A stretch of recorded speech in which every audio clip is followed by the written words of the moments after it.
Good morning, Highlands Presbyterian. So on this quick summary, we're in Judges 15, and Judges 15 is an odd chapter.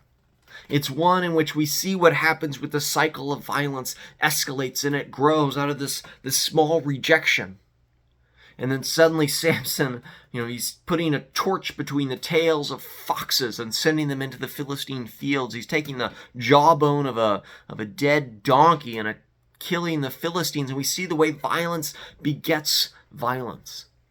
Right? And I think it makes us look around for the ways in our life for sort of the small seeds of brokenness, the small seeds of sin and conflict, and how do we think about nipping those in the bud now? Because otherwise our human nature is we retaliate, and they grow and they grow and they grow. And so, friends, let's pay attention to the small conflicts, to the root of them that we have in our lives, and yank them out by the root.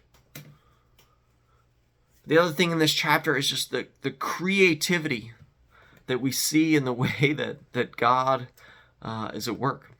The creativity and salvation that God will do anything to save people from sin. God is at work through Samson fighting the Philistines, fighting the enemy.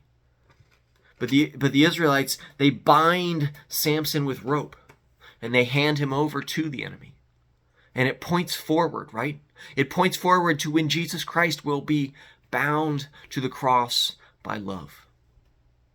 He'll be handed over to the enemy because of God's great love that God has for us. Because God is so committed to saving us from the powers of sin and evil, from the powers that oppress us. God is at work. Judges 15 is pointing forward ultimately to the salvation we have in Jesus Christ.